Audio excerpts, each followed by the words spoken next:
Welcome to On the Front Line, the Military Rec Show, where we spotlight the professionals making a real impact on the quality of life for our active duty military and their families. Hosted by John Pru, whether you're an MWR professional, a service member, a partner organization, or just curious about military recreation, you're in the right place. In this episode, we dive into a topic that's often overlooked, but full of opportunity: food and beverage operations in parks and recreation. Joining us today is Michael Holtzman, president of Holtzman Hospitality Group and a leading expert in food service design and operations. With experience across parks, sports complexes, and recreation spaces worldwide, Mike brings valuable insight into how agencies can turn food and beverage into a powerful asset. This is On the Front Line, powered by the DPRS Media Network. Let's dive in. All right. It is 13:30, Tuesday, 27 January 2026, and you are on the front line. My name is John Pru.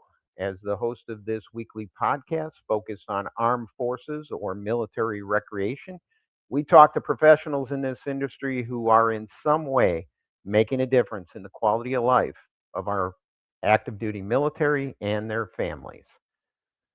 Now, you might be a MWR professional out there who directly supports quality of life for our military and families each and every day. Maybe you are or have been in the military and actually a user of MWR programs and services at some point, and we thank you for your service. Perhaps you are a business or organization which directly supports or wants to support our armed forces recreation professionals around the globe. You might be a public parks and recreation professional just curious about that thing called military recreation and what it's all about. Or perhaps you don't fit into any of the categories and you just tuned in. Either way, welcome. Welcome to On the Front Line, the Military Rec Show. All right, we are part of an amazing media company called Daily Parks and Recreation Show, or DPRS. DPRS Media exists to honor the park and recreation community, reflecting the stories and highlighting the careers and celebrating the real pros out there doing the essential work in our communities. Today, I want to shout out to our producer who's behind the scenes, Jovi. So, Jovi, thank you for what you're doing, because I couldn't pull this off without you. So, again, thank you. Before we get rolling today, I also want to thank our founder of DPRS Media and the many podcast shows that are impacting our park and rec industry, Mr. Craig LeBlanc. He is doing such a wonderful job in developing this DPRS Media and all the shows that are out there. And I can't thank him enough for the opportunity to host this weekly podcast focused on military recreation. Okay, so to be able to put these on, we have to pay the bills as well. So today's show sponsor is Outdoor Link. I'd like to give a special shout out to Outdoor Link. They have been one of the earliest sponsors and supporters of the Daily Park and Rec Show since the very beginning. If you want to be able to turn your entire city or community on with the swipe of a finger on an app, this is what Outdoor Link really does. Outdoor Link builds smart cities connecting your park's lights, splash pads, fountains, bathroom door locks, or anything powered by electricity into a simple app on your phone, your iPad, desktop, that can be controlled from any location 24/7, 365 days a year. If you'd like to learn more about how you can become a smart park with Outdoor Link, tune into the Smart Park Future Show, which is happening on the second and fourth Mondays of each month at 1:30 Eastern Time. It hits us, and please just hit us up on LinkedIn and we'll get you in touch with the fine folks from Outdoor Link if you can't make it to one of the shows. So with that, Jovi, if you can go and play the promo spots, and then we're going to come back and really get into the show. It didn't start with a studio, or a big budget, or a perfect plan. It started with belief. Belief that stories matter. Belief that voices deserve to be heard. Belief that community is powerful. What began as a single conversation has grown into something far bigger than us. Today we pause, we reflect, and we say thank you. To our guests, thank you for showing up, for being honest, for trusting us with your stories and letting the world hear them. To our partners and sponsors, thank you for standing with us when the vision was still taking shape. Your belief gave this network its foundation.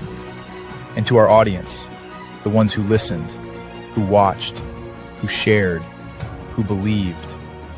You didn't just support DPRS Media Network, you built it. This past year changed everything. We grew our shows, we raised our standards, we reached new communities, and we told stories that needed to be told. From parks and recreation to sports, youth, technology, and culture. We learned something important. Growth isn't about numbers, it's about impact. As we grow, our mission becomes clear. Our mission is to create media that matters, media that educates, media that inspires, media that connects people through honest, human storytelling. To spotlight the people, the programs, and the ideas shaping parks, recreation, sports, and the future of our shared spaces. And our vision is bold. We envision a media network that doesn't just document the world, but helps shape it, where local voices spark global change, where communities see themselves reflected, and where media is a force for good. The future ahead is bigger than any single episode. More voices, more stories, more collaboration, live events, original films, deeper conversations, and a growing community united by purpose. From episode 1 to episode 400, thank you for believing when it was hard. Thank you for staying when it was uncertain. And thank you for walking this journey with us. This is DPRS Media Network, built by community, driven by purpose, powered by stories. And we're just getting started. In today's parks and recreation industry, communication, safety, and efficiency go hand in hand. That's where Outdoor Link comes in, delivering smart technology that empowers city departments and community planners to do more, smarter. Outdoor Link's platform connects and automates everything that keeps your parks running smoothly, from lighting and locks to signage, water features, Wi-Fi, and digital advertising. Control and schedule park lights for safety and energy savings. Remotely manage facility access. Update digital displays in real time. Coordinate fountains and splash pads. Provide public connectivity. And even run community or sponsorship campaigns on digital screens. All from one simple, unified platform, giving you real-time control, data, and cost efficiency. For parks and recreation agencies, that means safer spaces, smarter resource use, faster responses, and stronger community engagement. And behind every great park story is great infrastructure. That's why Outdoor Link proudly supports DPRS Media Company, helping the daily Parks and Rec Show amplify the voices of professionals shaping our communities every day. Outdoor Link, smart, connected solutions for parks, recreation, and beyond.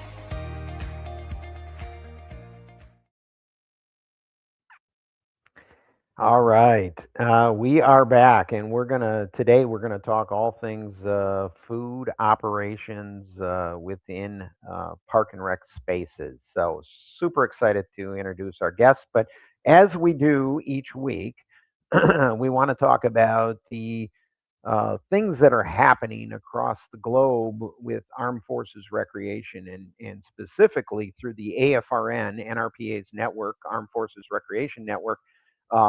We have some social media sites that are out there, our Facebook mainly, but also on LinkedIn and some other opportunities to connect with us. And we have literally 150 posts or reposts each month that kind of cover things. So if you want to if you're associated in the business in any way, any shape or form, or just have an interest, you can certainly join those groups and see this for yourself live. But I'm going to highlight a couple things from this past week that caught my attention. So first of all, want to talk about the Parks and Recreation through NRPA announced their 30 under 30. Very prestigious. They've been doing this for quite a few years. Want to give a shout out to Michael Biedenstein, who is really kind of the mastermind behind developing this whole thing. But super excited that we do have an armed forces or military recreation person who was selected, Joshua Scott. He is 29 years old. He's from FMWR, Family Morale, Welfare, and Recreation at Fort Carson, who happens to be they happen to be the gold medal winners this year, standing gold medal winners from 2025, doing awesome stuff. And obviously Joshua's been doing good things. He's former active duty himself, and he's a recreation assistant there, helping and supporting the team at Fort Carson. So super stoked that we have another candidate. The last couple of years, we've been lucky to have one or two candidates in the 30 under 30, and Joshua is proudly representing military recreation for us. So thank you to Fort Carson for nominating him and Joshua for winning. Okay, the other one we want to talk about is Jim Creek Recreation Area. If you haven't been up to the Great Northwest, we've got a couple naval bases up there, but Jim Creek is managed by the MWR folks um, up at Naval Station Everett, Washington, and they have their Wizards program that they offered, and they outfit a building. And one picture Jim Creek. It's a cabins, cottages, tent camping, RV campground in an excluded area in the Great Northwest. It's a good, I want to say, 45-minute drive, maybe an hour drive from Everett, the actual base. But it's a great recreational area, and their team does this kind of event and programming. But everything Harry Potter and Wizards and various other things, they decked out a whole building and had all of the people that were attending come in and participate. And these pictures were only a few. I think they had 47 posted on the Facebook site. I could only do so many with one slide, but just good stuff happening at Jim Creek Recreation Area from the MWR team up at NavStay Everett in Washington State. Want to give a shout out to the folks at Naval Base Guam, the MWR team. They ran a single sailor Liberty trip and hike into a beautiful area, and within Guam, it's referred to as the Garden of Eden, Guam's Garden of Eden. So great pictures on the site. This is just one, and they're proudly holding the MWR Liberty flag as they went out and did this hike. So cool stuff, and outdoor recreation is a hot item, especially for our single military, who are out there looking for different things to do when they have their off time. Okay, and with a theme of food operations, I pulled a couple things that got posted this week. One of them is funnel cake fries at the bowling center at Fort Belvoir in Virginia. So I've never heard of funnel cake fries myself personally. Maybe we can ask our guest when he comes on, but obviously very popular. Made a post that they put on and caught my attention. So, hey, it's food. I had to get it on, right? Okay, and then the last one is a brand new pizza oven at the detachment in Gaeta, Italy, which is a detachment of NSA Naples, Italy. So in Gaeta, brand new pizza oven. They did some making of pizzas and tested out the oven. Looks like they had the skipper there as well. on site, helping to do this grand opening. So again, pizza ovens in Italy. Hey, pizza in Italy, I'll take that every day, right? So, all right, you can drop that down, Joby. Let's bring up our guest here today. So glad to have him here. But Mike Holtzman, um, Mike is the president of Holtzman Hospitality Group, and support concept and development of kitchen design, operational consulting for parks and rec agencies, sports complexes, water parks, amusement parks, resorts, hotels, and many other businesses. He is a subject matter expert, let me tell you. I've known Mike for a few years and so glad to have you. And as we say in the Navy, I got to get my Navy MWR roots. That's right. Welcome aboard. Thank you so much. Thanks for having me. I'm really excited about the opportunity with this. Yeah, no, I think it's going to be a great conversation today. And the reason I ask you, and we talked a little bit about it the other day as we were kind of preparing for the show, but um, it's such a miss sometimes in parks and recreation and even in morale, welfare, and recreation. We have business lines. I mean, we run literally restaurants and clubs and bars on bases, so we're a little more entwined with food and beverage. But just generally, people forget how important it is. And as we search for revenue opportunities, and we have people, literally hundreds of thousands of people coming to our park facilities, that is an opportunity where food and beverage potentially could flourish. And so, I give you an example, and I think you know the story, but just to, let the audience know, I was at Great Lakes, Naval Station Great Lakes for 34 years, and pretty robust program there with the Navy's only boot camp. We also had anywhere from 3,500 to 5,000 A school students learning their trade in the Navy, and they were there for a good 10 to 12 months there, living in barracks. So we had a captured audience. So we took full advantage, like most military bases would, of making sure that we had anything and everything available to them when it comes to food and beverage. So we had a club, we had an enlisted club. It had quick service and pizza delivery on base. We were the only pizza delivery. We had a full-fledged catering facility, which also had a sit-down dine-in restaurant, had a bar with that as well. We had a seasonal golf course that had some food operations. We also had bowling, a separate bowling center at the time. And this goes back about 10 years now in our heyday. And then we also had these zappers out there, which were kind of like snack bars that we put into our recreation centers. We also put them into individual areas by the schoolhouses. So they would support the students in there. And that was by request of the command, kind of a unique situation. But, anyways, we did, we were doing well over $6 million worth of business a year in all of those food and beverage operations. And we were netting about 22%. So that ended up being, close to 1.4 million that we could put on the bottom line annually to pay for other programs, recapitalization. I mean, it's great. And okay, hopefully our military bases are doing it, our MWR pros, if they have a captured audience, are taking advantage.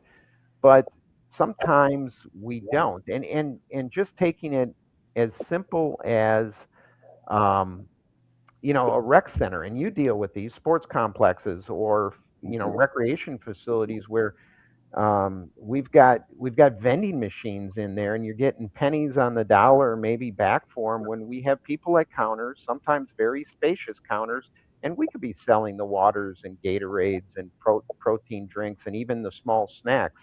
As an example, and this is one I used when I had a conversation with another park and rec colleague.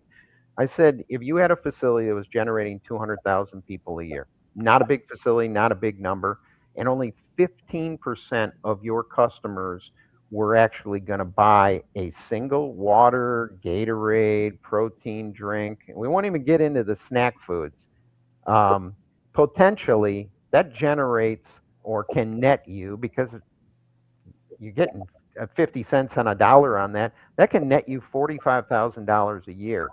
and why all you have to do is put in a cooler unit, which typically vendors may give you and lease you for Yep. free. Yep. And if you have the staff there's got an extra 45,000, if nothing else, that can buy a lot of basketballs uh, and extra equipment or whatever you need to. So the emphasis is food is kind of important in our business. So um, yeah, I'm excited to have this conversation, but it kind of lays the groundwork for, hey, we need to think about this a little bit more.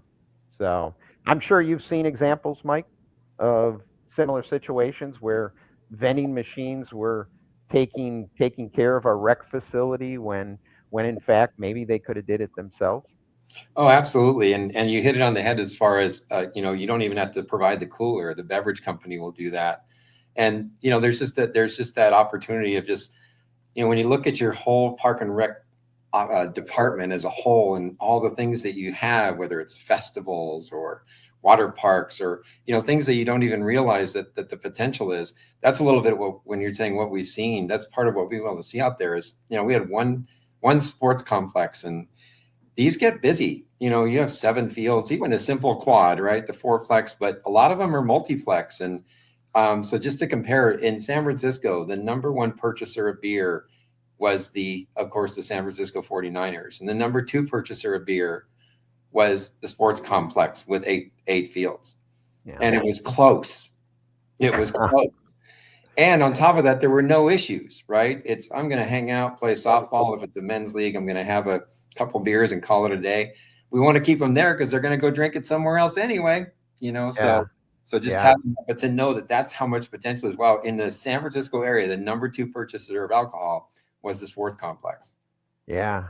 Yeah. I wonder how that's going to go since they have the Super Bowl here in 2 weeks. If the difference will be that much anymore. That's right. But anyways, so before we really get into some nuts and bolts on food and beverage operations, Mike, I've known you for a few years. I kind of know your backstory, but for the audience, tell us your journey. How'd you even get involved with food and beverage all the way leading up to now being a subject matter expert in the consulting world?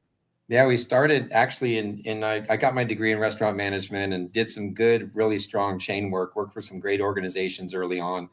And then I moved to a tennis club. And as I entered the first day, I was walking by the little teeny cafe that they had. And I'm all, don't do it, Mike. Don't do it. Stay in your lane. You're getting the front desk and the maintenance. You don't have to worry about the food anymore. And so I said, but I have to go look at it. You know how your brain goes both ways. Yeah. So I went up to the owner, I said, tell me the arrangement there, and it was like, well, yeah, we buy the food from them and then they get a 50% cut. And I'm all, wow, that's pretty good. But I look at the numbers, they're doing 120 grand. So I said, can I make you a proposal and I'll just do 30% and I'll buy the food myself. So he looked at the number, he's like, yeah, that looks really good. And so we took it over after 2 years, we took it from 120 to 300,000. Right. And I literally was making, because I'm getting a good percentage of this, I was making more than the general manager. And she was not very happy with that. So, but I got to speak at a conference, right? After 2 years, I got to speak at IHRSA, International Health Racquet and Sports Association, on food and beverage. 140 people in the room, 20 of them throw me business cards. And I'm like, wow, that was really interesting that we can go help these type of entities, captive market, water parks, golf courses, ski resorts. Wait a minute, that's all park and rec agencies that we just tapped on, of all the things that a lot of them that they manage. They manage a lot of the water parks in this country. They manage a lot of the golf courses in this country. And so as we tapped in, I said, and here I'm 31 years old. I'm supposed to be consulting now, or I'm supposed to start, here's the gray hair, okay, I'm done with my career. Let's start consulting. No, I started consulting at 31 years old. So we have now done close to 1,000 projects in 49 states. Call out for Wyoming. We're just looking for Wyoming. That's number 50. So if anyone's from Wyoming, we'll give you a big discount as well. Well, it's 5 continents. So we worked in Taipei and Dubai and Thailand and just a lot of, Australia. I mean, just been all over the world because, food is food and it really doesn't matter where it is. So, but it's just neat my thing with it is that when you give somebody the aha moments, when you were sitting there, you just described 2 things. You said, look at these funnel cake fries. You know where my brain goes? Immediately, what do they cost? Is the margin good? Does it work for you? Right? Because we see a lot of things that are brought in that we don't do the homework. We just go, oh, yay, they're selling. And then you start to do the math, and you're selling dollar pizza slices, but they cost you 75 cents, and you have 30% labor. So it's $1.05 for every slice you sell, but we're selling a ton of it. It's like, yeah, but we got to just, back off and look at the margin piece too, So here we sit, over 1,000 projects completed. And so, we get one idea from each project. We got some pretty good ideas coming into your operations. So Yeah, absolutely. And I know I originally ran into you at NRPA. I saw a couple of your sessions, and eventually I got on the program committee, and I saw some of your proposals came through, and we talked a bit more. But how did you get from, and you said a tennis club, but how did you get into the park and recreation agencies? Because you've done a lot of stuff specific with public parks and recreation. So how did that go? How did that dovetail into Parks and Rec, your consulting business? yeah, over 300 park and rec agencies that we work with, and 60 in Illinois alone, right? It's our #1 state. We do more work in Illinois than any other state. So going back to that, John, my first NRPA was 1998 when it was my first speech with them. And we were actually rated in the top 3% in the early 2000s as a speaker. There were over 300 speakers then, and we would be number 5 or number 6. Because look, you're talking about food, but you got to make it fun too, where you're learning and not just reading through a list of information, but taking photos of the facilities. I always do a first thing is I start with MacGyver Awards and the creativity of what people do, right? Of how they run their operations. And then of course we have the not so good awards, that we show. We never show where we are, but we just show photos of things. And if you take the craziest thing that we've ever seen, we walked into a client's facility. We said, can we get a quick tour of the facility? And we go into the walk-in, and that was a little scrappy, but you looked at the freezer and literally looked like the freezer was coming out of the wall. Like there was ice everywhere. And you're like, and when I show that first slide, always the people go, oh, So I call these the wall of shame pictures. And so I have a picture of the freezer door opening, and you just can't imagine, like, you look at this, and I still to this day, I go, you knew we were coming. This is not a surprise. You knew we were coming. So how can you have an entity like this? And, and I didn't, and the manager, of course I bring the manager and I go, so have you ever opened this door recently? And then she peeked in and she goes, I'm going to go talk to the manager. And I'm like, don't talk to him. I said, you need to look in the mirror for just a second. Don't be mad at anybody but yourself. Let's get this thing cleaned up. And, within a few days, we got it taken care of. We set a redirection and a refocus, and away we go. And it's going great, so. And that's what I liked about your sessions at NRPA. And even when we're on the program committee, we don't have consultants or business people or sales reps come up and talk. It's supposed to be educational. And you always did a wonderful job of just laying out information. And hey, you were on the trade show. I mean, if we want to talk to you about business, you go from there. But it was never a hard sell. It was just education and planting the seed of what the opportunities are. And heck, you gave me some free advice on a lot of things, because you're just one of those guys. You have a conversation about food and beverage, and pretty soon I'm getting a little bit of information from a subject matter expert like Mike Holtzman. So that's awesome. Well, and we're closing to 400 conferences now that we've done speeches at. So that you've got someone says, "Yeah, do you have an hour of material?" I'm all, "Yeah, I've got an hour of material. I've got about 87 hours of material, but we'll try and wind it down to something there." But I mean, it's how it, and part of this whole food thing, right, is it's like if you sell product, but if you sell product that people recognize, hey, wait a minute, that's a Costco water. I know how much Costco water is, right? Yep. But you don't sell Costco water. You sell a Crystal Geyser water, because no one knows what that's branded, even though you buy it for 25 cents a bottle, not much more than the Costco bottle. And then you can sell that bottle for $2, $2.50, $2.75. Yeah. But if it is something that people recognize, then they get a little bit like, wait a minute, I know how much that is. So always in selling products, our first piece of advice here is, just kind of look for something that's off brand, an IPA beer, not a Budweiser, right? Yeah. That just gives it that better quality, higher higher recognition, and I feel the value of that, as opposed to, wait, I know what a 6-pack of Bud costs, and you're hitting me for $7 a beer. And, so just, starting with the first idea that we want to come out of this, just kind of look at, what you're selling and kind of go a little bit off brand. You'll have a little more success. Yeah, it's all about opportunity, and then, doing the right thing, and not getting yourself into trouble from the start. And we're going to talk about that. We're going to come back, talk about common pitfalls and facility design and all sorts of good stuff. I am going to send it over to Jovi, who's got a couple promos we're going to run, but we're going to be right back, and we'll carry on this conversation, Mike. Sounds good. Are you a vendor, brand, or service provider ready to connect with the heartbeat of local communities? At DPRS Media Co., we tell the stories shaping parks and recreation across America. Through podcasts, live streams, videos, and newsletters, we reach frontline leaders, city directors, and decision makers every single week. From youth sports and facilities to programming and policy, our audience is your audience. Sponsoring or partnering with DPRS Media Co. puts your brand in front of the professionals who build, budget, and buy for their communities. Launching a new product, growing your presence in public spaces, targeting cities, counties, or departments, DPRS is your trusted media partner. Whether you're in software, turf, aquatics, robotics, smart cities, or special events, partnering with DPRS puts your brand in the story. With commercials, interviews, social campaigns, newsletters, and live shows, we're your media team. Partner with us and grow your impact in the $200 billion parks and rec industry. DPRS Media Co. Stories that move parks and rec forward. Your audience is here. Let's meet them.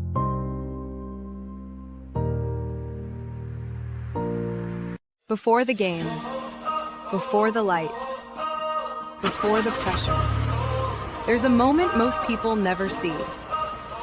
Welcome to The Athlete's Commute, a podcast distributed by DPRS Media Network, co-produced by Her Sports, and hosted by Jordan Ziff. Each episode, Jordan gets behind the wheel, driving athletes to practice, to training, to game day, while getting to know who they really are beyond the jersey. The mindset, the grind, the sacrifices, the moments no one talks about. No scripts, no filters, just real conversations in real motion. Because every athlete has a journey, and every journey deserves to be heard. This is The Athlete's Commute. Buckle up.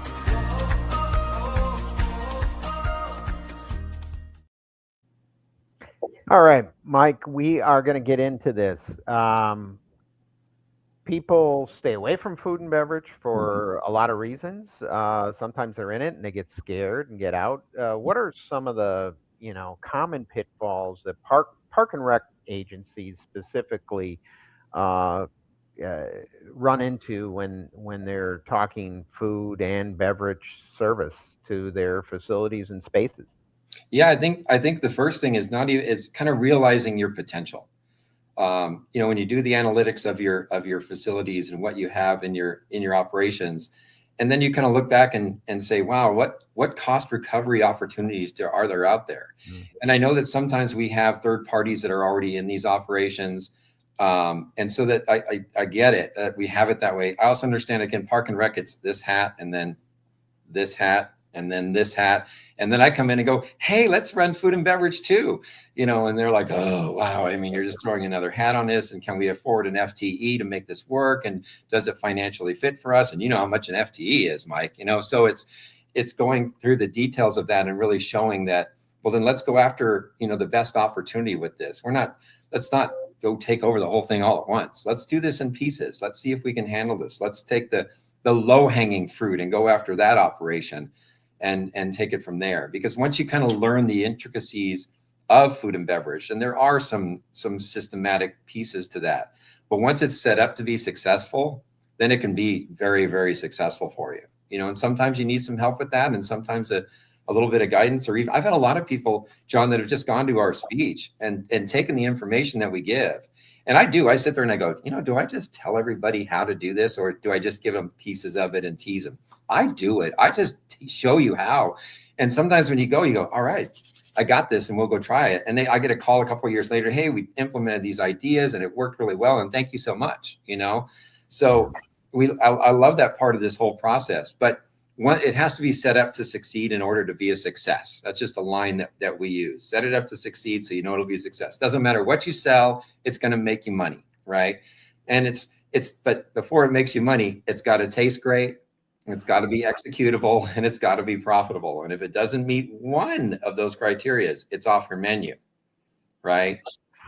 So yeah, and I think the most important thing is that you should at least run the drill. For you to ignore it or push it away and never really analyze what your food and beverage potential is, especially some of the larger departments or programs, in this case, military bases, you got to know the potential. You got to run the drill. And whether you're wearing the hat or you decide to go contract, and we'll talk more about contract and concessionaires later, but you got to run that drill. And I think the pitfalls can be many.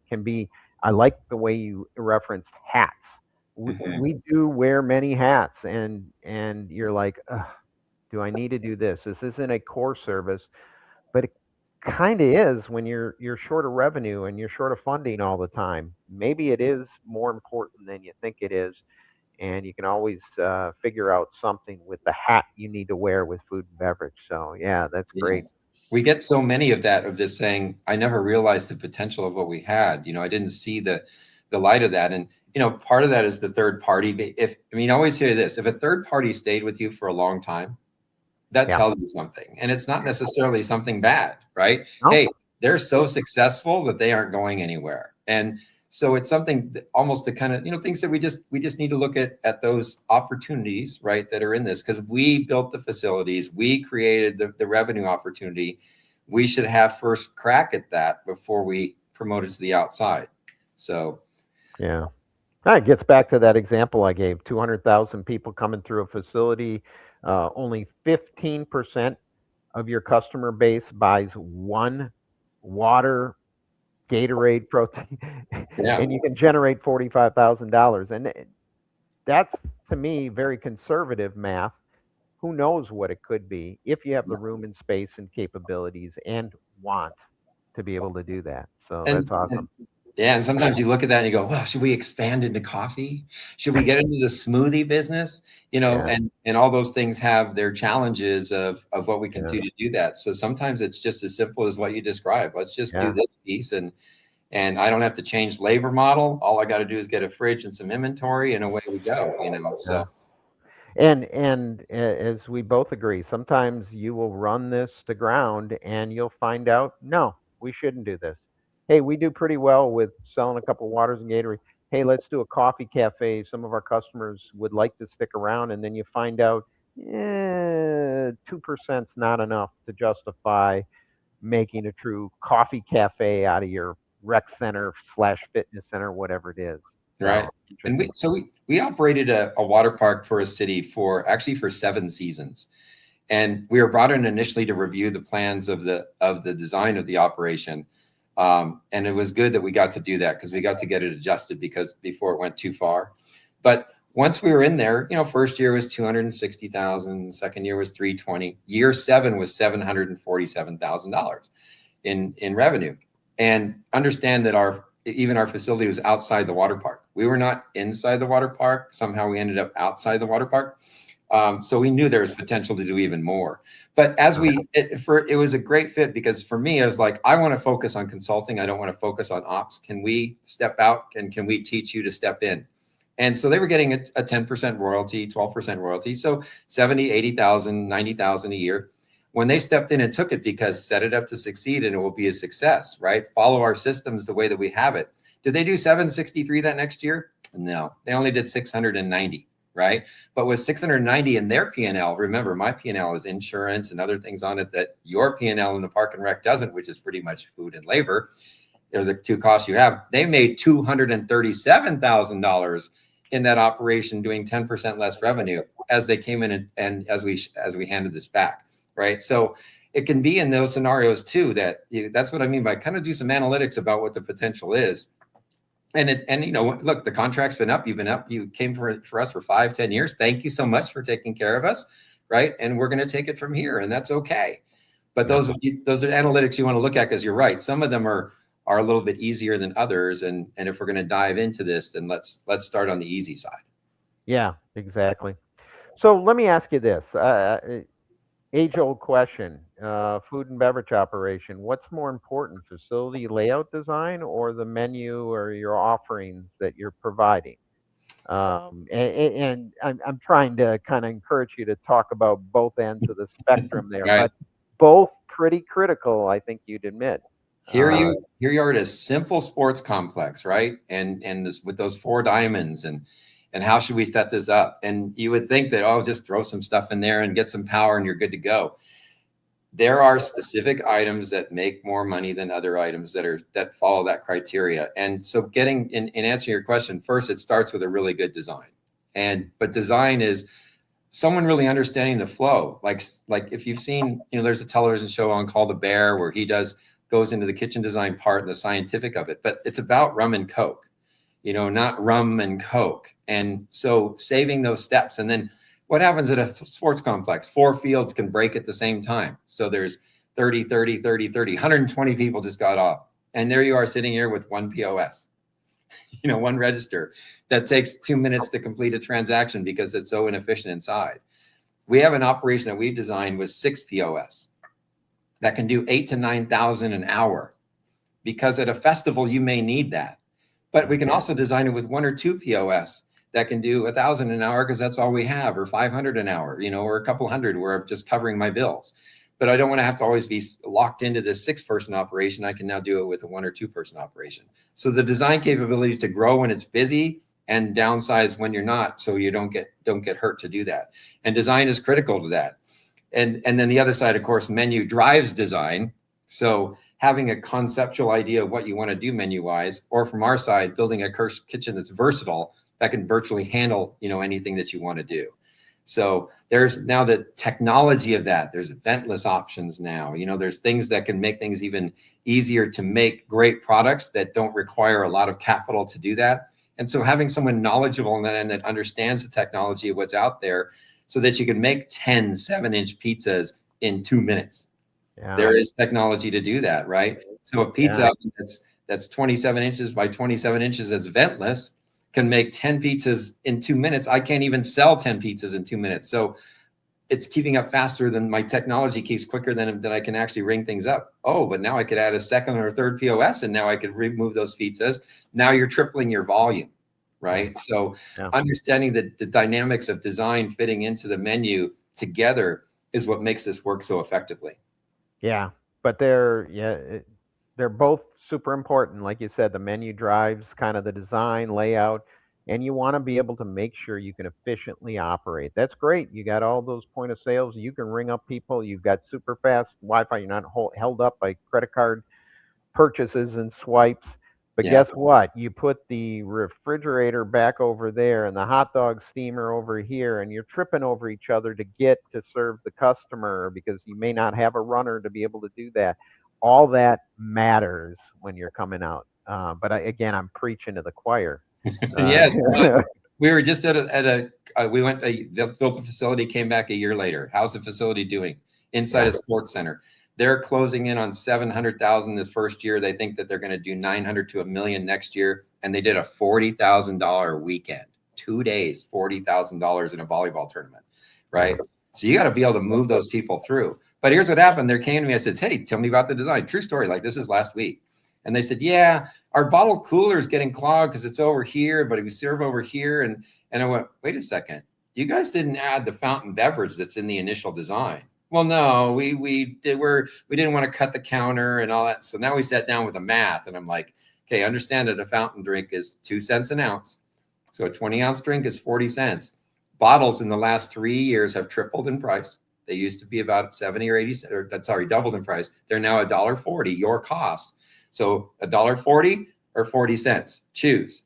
And when you sell 20,000 of them, you know, or over a weekend, we sell 2,500 of them. We just lost $2,500 every weekend. There's $100,000 in just fountain versus bottle, along with Mike, we need another cooler to hold all our bottles because we're selling that because we don't have fountain anymore or in the plan. So it wasn't a bad design. It's more of you change the concept, and now we do need a second refrigerator that we got to add so you can grab all the bottles to fill it. So Yeah, I've heard stories where Fountain, they just didn't want to deal with the bibs, they didn't want to deal with the lines, the CO2, the cleaning. I, the cleaning is minute, and the difference in revenue, if you've got enough foot traffic, of course, yeah, it's amazing. Let's talk cost of goods because we're kind of fringing on that when you're talking the difference of cost of a bib versus buying those individual bottles or cans. So cost of goods, how important is it when you're dealing with your own direct operations? well, if we're going to do all this work to service people, and go get product, buy product, import product, put away product, store product, bring up product and sell it, we might as well make some money doing it. So cost of goods is key. It's really the whole essence of just doing our homework. We just got to, we come into a lot of operations and you look at cost of goods and they're at 50%, but and so okay, that's high, but why? Why is it that way? And so it's not this. I'm sorry, it's not this. It's not 50% of everything. You got things down here in the 30s. That means something has to be up in the 60s or 70s. And so we caught that with bottled drinks at one of the facilities. They're like, what do you sell your bottle? Oh, we sell them for $2. That would be great 3 years ago or 2 years ago, but you're paying $1.40. You're now at $1 at a 70% cost of goods. You're making 60 cents a bottle. Your labor is 10 an hour, So Mike, for those that are really kind of outside and really haven't dealt with food and beverage, maybe are considering it, cost of goods. Give me an example of a very specific example of, use it a soda or Gatorade or whatever. Show us kind of, hey, this is what you're paying for it. This is what you should sell it for. Could you give us a quick example? Yeah, we can stay with that bottle drink too. That's the easiest one because we're on it right now. So let's take the bottle of Pepsi that's $1.40.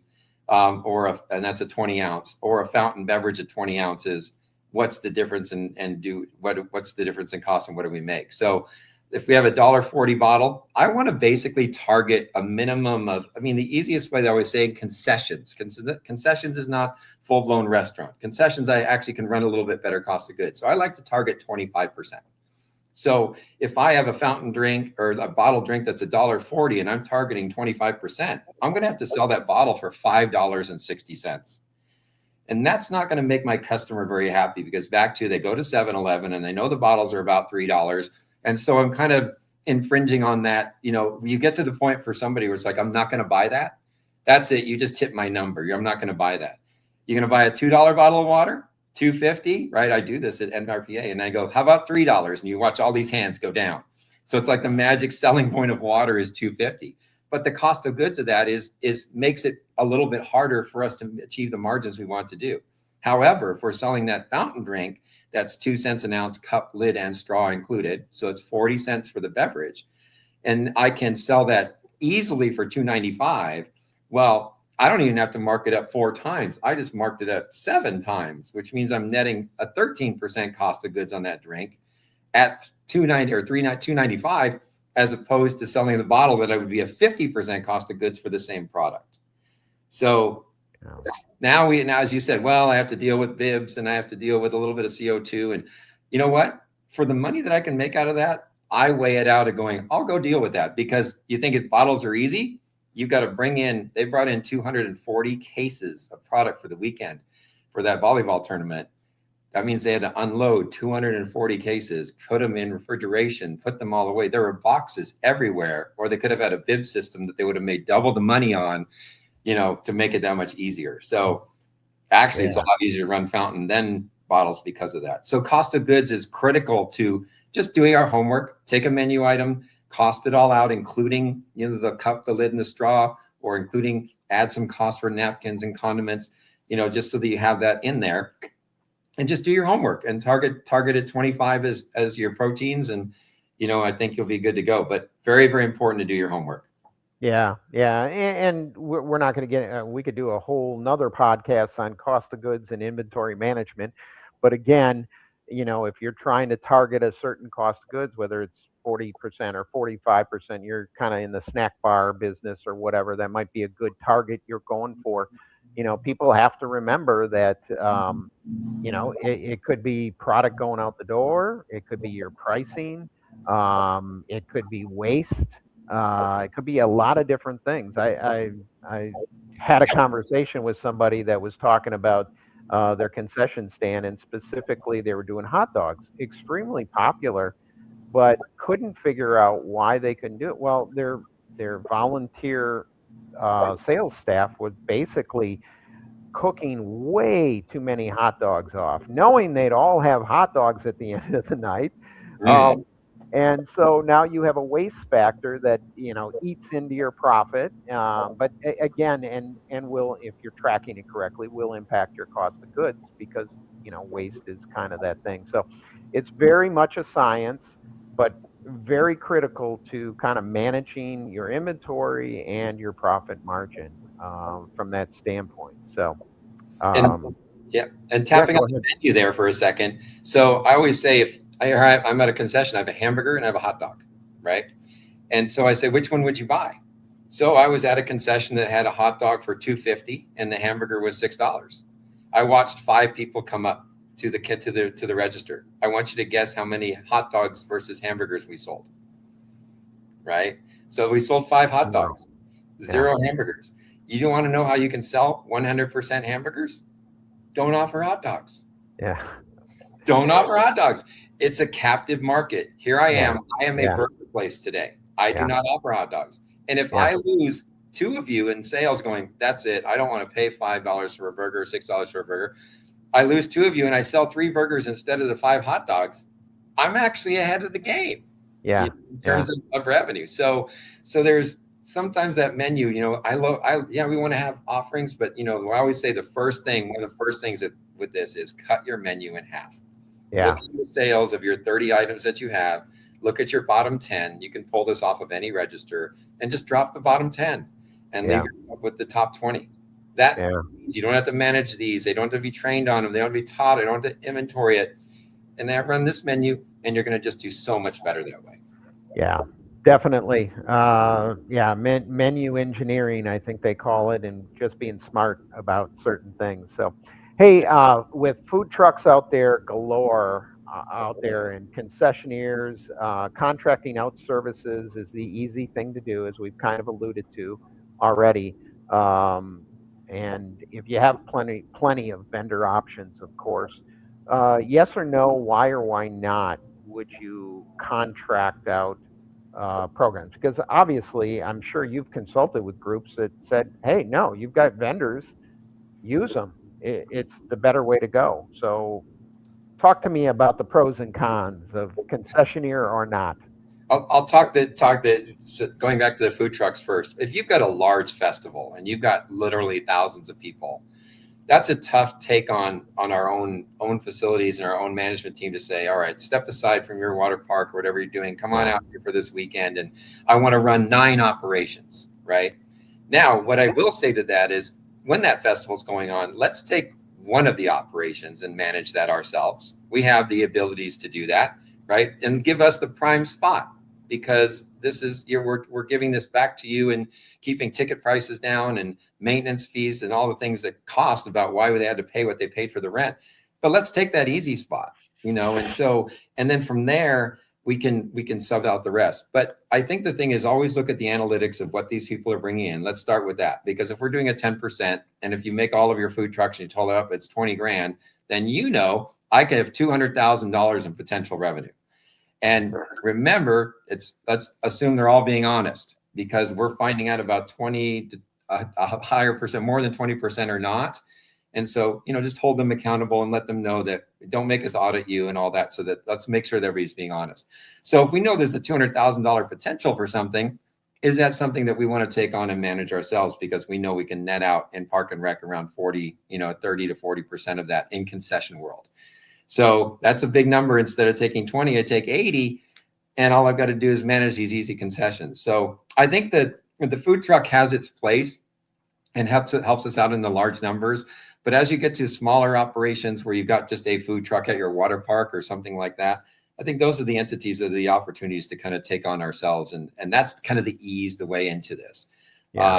But I think once you get into it and you see kind of how that it really isn't that difficult. The way that we set up our systems, we had an operation we did $72,000 in one concession day. It's a lot of revenue, right? I had 47 staff, 43 of them were 15 years old. So, and the 18-year-olds, 2 of them were running the bar. So I had 2 leads, 43 15-year-olds. When you teach them how to do something, they can do 9,000 an hour through that operation, right? I want you to go grab bun, lettuce, and tomato and bring it to the front counter. I want you to ring people up. I want you to make French fries. I want you to make tenders.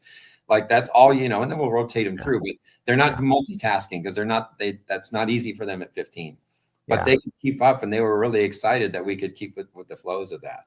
So, but food trucks have their place, but I think we want to make sure that let's look at it financially for us to make sure that it works for, that if this can work for us, we might take it back. So a typical percentage from a concessionaire or vendor, what should people be looking at? 15, 20%?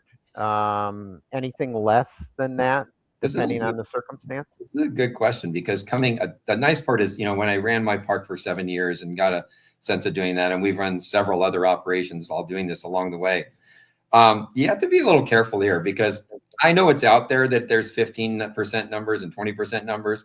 If you take me in my water park and you would have taken 20%, you would have left me with about 6. And so what happens with that is you kind of go, you kind of look at the big stack of cash that's sitting in front of you, and you're only going to get $6,000, and there's depositing 20, 30,000. I don't want to feel that way, right? I don't want to have that concern. I would not target anything over 12. I really wouldn't. Anything over 12 is going to be tempting to be the other way, because remember that they have all their bills that are different than yours, not leaving a lot of margin. Yeah, no, I agree 100%. I think you need to think about an operation. If, let's just say they're getting 40% cost of goods on whatever they're selling as a mix. That'd be great if they're getting that. They got another 35 to 40% in labor. That doesn't leave a lot for their profit. And if you're demanding 15, 18, 20%, they're going to walk away. Or they're going to raise the price, right? Or it's just going to be a great example when you go to it, when you were going to go to the Super Bowl with those lucky that get to go. That beer is going to be $16, $18, $19. Why? Because the 49ers get the first 55%. No joke, right? They get 55%. That leaves you with $8 for you to decide what you're going to do. That's why your beer is so expensive at those entities, because the sport team gets the first 50 to 60%, and then the rest is divided up. So that's what'll happen if we ask too much, and I'm going to have to raise my price, and then it's going to be, now you're going to be dealing with, hey, that vendor charges, and you represent that vendor, right? So you're going to be dealing with cost issues that you don't want to deal with. Just keep it all fair and You were talking about NRPA session when you were asking, what's your price point? What are you willing to pay? My hand goes up every time for stadium beer, but for some reason, when I get there, I don't raise my hand and I pay for it. I was at the PGA, and next to the $14 smoothie was the $5 bag of Doritos. And I'm like, nope, I'm not doing it. If that was $3, I'd buy it, but $5 hit my threshold. I'm not doing it. Absolutely. We're getting down to the last couple minutes, Mike. So want to talk about a couple things, but quickly, if you have a vendor or concessionaire contract, because I know a lot of people have them out there for those one-off events where you don't have the infrastructure to be able to do it yourself, but you need those food varieties for your customers.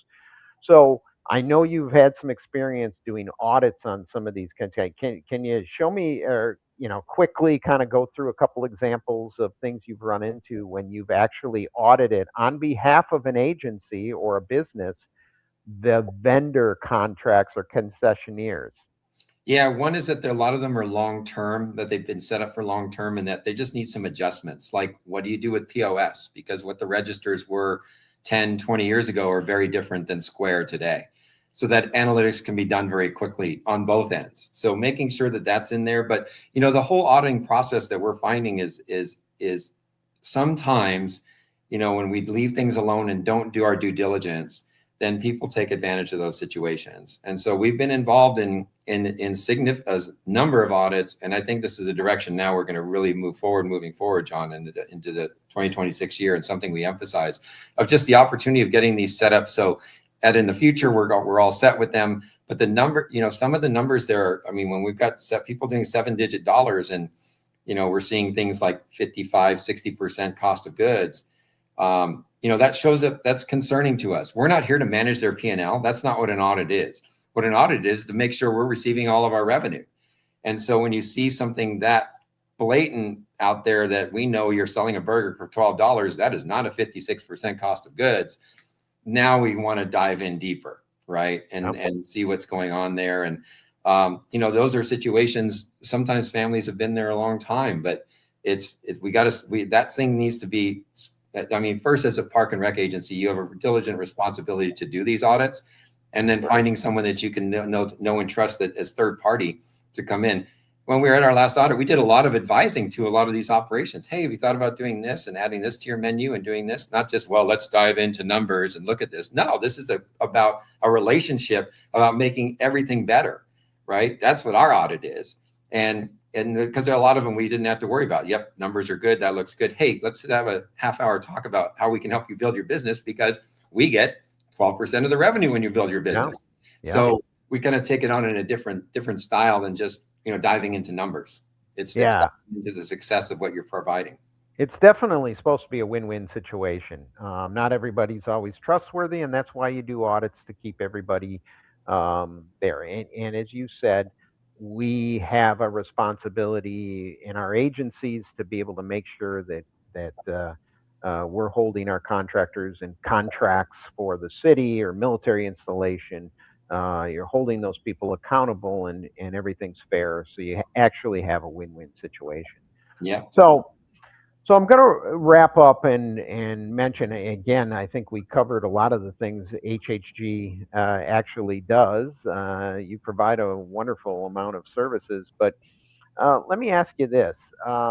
What's the craziest thing, even going back to your original days in food and beverage, what is the craziest thing you've ever come across? Well, that freezer was definitely up there in terms of crazy. But I think that when I kind of look at this and see what's been what we've done over the years and seen, I think getting overseas and kind of seeing when we were doing Greg Norman's clubhouse in Dubai, and it was 165,000 square feet, and seeing all the craziness that was going on in 2006. This is just before the 2008 demise, right? No. But seeing this clubhouse of what we were working with Jamie Oliver and Chris Everett and Jimmy Connors on the tennis center back in the day, and Greg Norman, of course, and just some big names of putting this thing in. And then literally in 7 weeks, we had a meeting all together, and then 7 weeks later, the project was gone, because 2008 hit so hard in Dubai that the money flows of those things dried it up. So when you see the Dubai Classic, the Race to Dubai tournament every year, which is at the Earth's course, that's where where our place is. And if you look at the grandstand behind it, there is an 80,000 square foot shell that was still set up to that point, but built behind the grandstand, while they have a temporary 65,000 square foot clubhouse next to it. So that's a project that was never done. Is the craziest project I've ever been a part of. Never knew you needed a pork room, but you definitely.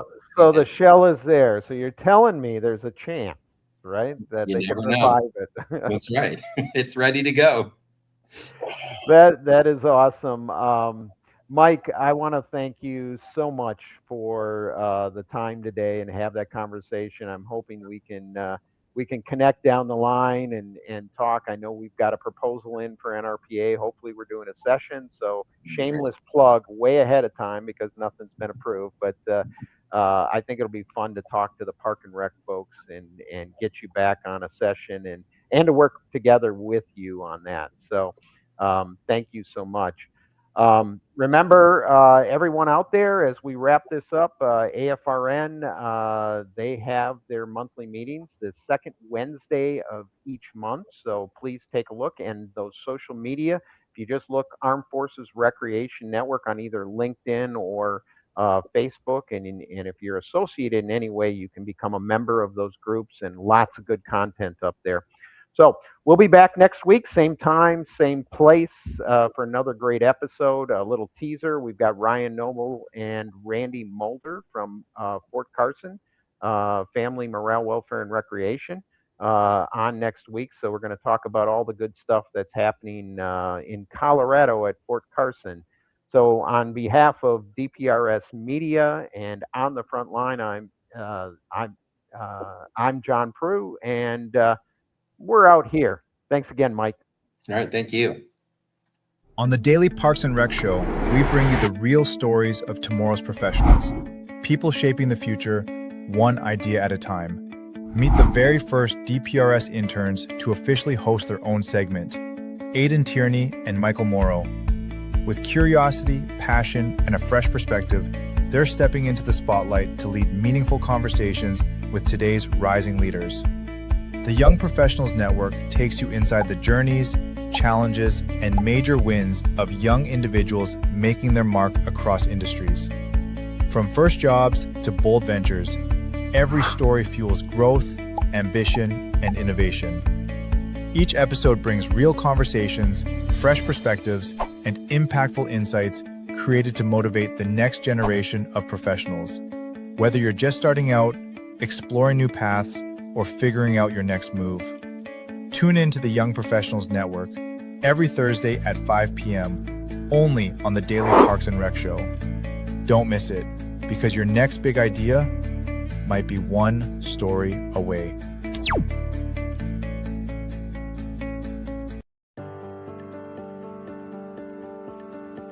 JDP Services Management Consulting, supporting parks and recreation and the essential service they provide. Communities benefit greatly from having dedicated advocates who champion the value of play in open spaces. Such advocacy ensures that recreational areas are prioritized and managed in ways that enhance the overall quality of life for everyone. We are dedicated to fortifying public park and recreation agencies and other related organizations by taking a practical, engaged approach to consulting and training, addressing immediate needs while equipping clients with lasting insight and tools to strengthen their organizations for long-term success. JDP Services, Management Consulting, meeting needs and exceeding expectations. Welcome to DPRS Media Co., the first media company built for the people behind the Parks and Rec community. We don't just cover on Parks and Rec, we elevate it, we amplify it, we honor it. At the heart of everything we do is one mission: to serve the public servants, the professionals who design, maintain, and lead the parks that shape our communities. Under the Daily Parks and Rec Show, we produce 6 powerful platforms. Leadership in Parks and Rec, a spotlight on directors, superintendents, and visionaries shaping the future of public spaces. Facility maintenance, where the boots hit the ground, a deep dive into the systems, crews, and craftsmanship that keep our parks clean, safe, and beautiful. Young Professionals Network, shining a light on the next generation of Parks and Rec. Students, interns, and mentors sharing how we build a legacy together. Youth Sports Mastery, sponsored by National Academy of Athletics. This series is for coaches, parents, and rec leaders working to make youth sports fun, fair, and meaningful again. The Rec Room, hosted by the passionate leaders of Henry County Parks and Rec. This show brings frontline energy and real-life stories from the field. And the weekly Parks and Rec Post, our official newsletter delivering stories, insights, and community wins every week. We are DPRS Media Co., LLC, a media company with a mission to uplift the professionals who serve every community, every park, every day.